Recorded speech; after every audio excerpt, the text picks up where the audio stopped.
Hey guys, welcome back to my new video. Today I'm going to talk about how it's okay not to forgive someone and find your own solace. I have recently discovered a concept that has been completely alien to me, which is neutrality.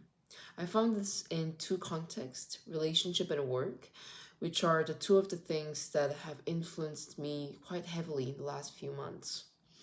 Neutrality to me is obviously a state of being neutral, not picking sides, and sort of a state of not hating someone nor loving someone. Let's start with relationship first. As you may know from my previous videos, I had a breakup recently, and every time I have a breakup, I always have to, for some reason, I have to make sure that I wish them all the best because I find it very difficult to like move on and live my life if I'm actively like resentful of someone or trying to figure out like why, when did they stop loving me, like why did they leave me, etc. So I kind of like have to just accept the fact and then wish them all the best because that makes it way easier for me to move on. But um the most recent breakup I had was like I found it extremely hard to forgive them, and it kept me upset for quite a bit, which is unusual because I predominantly feel like extreme sadness and emptiness afterwards. Obviously, it's a new development that I had after having a different types of relationship. So I learned that there are fundamentally different versions of people out there, and that relationship is a give and take. Um, it's a give and take thing in a hard way. And there were so many things that were constantly coming up, which I found it so difficult to like just let go and forgive. But it was obviously so annoying because I really wanted to like start living my life again, but then those things were like coming up, like making me upset.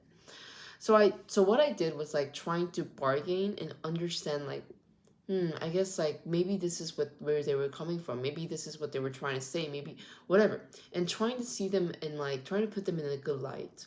But then my friend back in uni told me that this like huge mind shifting yet very simple statement that I don't have to be resentful, but I don't have to be too positive and like reaching out for like coffee with them. 'Cause I've never really thought about this. I was like, I either have to like let them go in such a good light because I once loved them, but I can actually find my own solace not forgiving them, but just accepting and understanding where the fault is exactly coming from.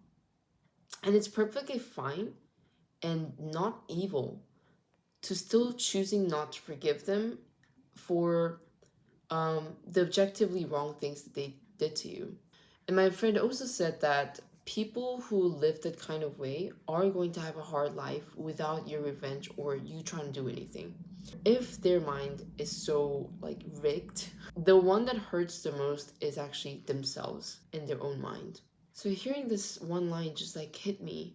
I wasn't weird for not being able to like let go of them and see them, wish them all the best, as if nothing have happened. If you do choose to forgive them, however, which is also fine, please remember that someone who's forgiven is not the same concept to someone who is trustworthy. And I think this is also a really good reminder here that everything that is happening here shouldn't probably be let out, because it's happening in your mind and it's something to be fixed and determined in your mind. Don't try to let it out to someone else, unless like they're friends, obviously.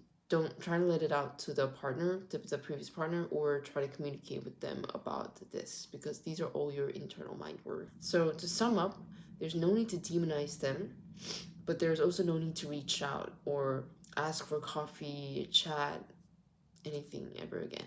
So yeah, it's sort of a new thing for me to realize that I can actually move on without, like trying to see them, trying to put them in such a good light, trying to understand where it all began, etc.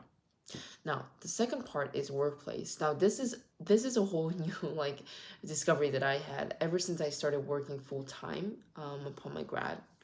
So workplace is obviously, especially corporate office, is an extremely new area for me.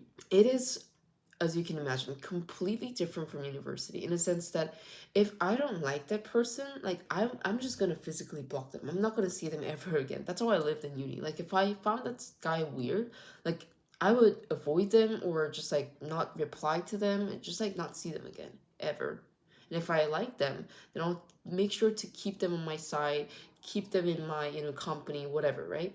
But colleagues are like completely different. You have to see them every day, whether you want it or not, right? There's this guy in our office that does a lot of questionable things in so many various ways.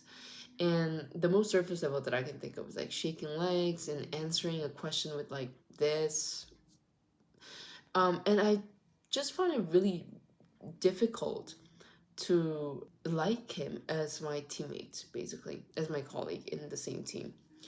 So at first, I really didn't like this guy, and I found it really like disturbing on whatever actions or whatever like things that he said. But I realized soon that not liking him made my everyday very difficult and to live my work life. And that's a huge thing because we stay in an office for a very long time.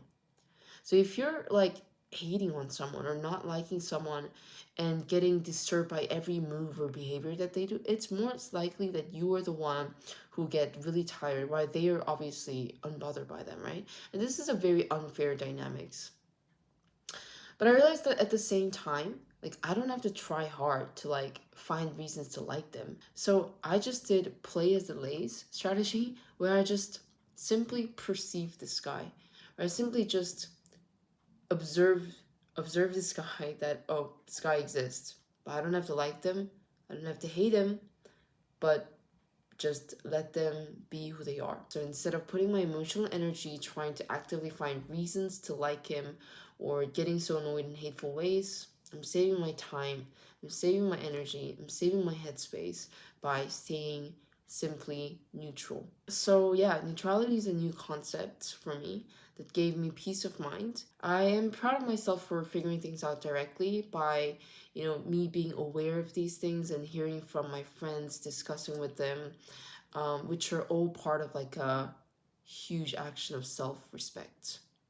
So I hope you enjoyed this video and I hope you can also apply this in your work life and relationships.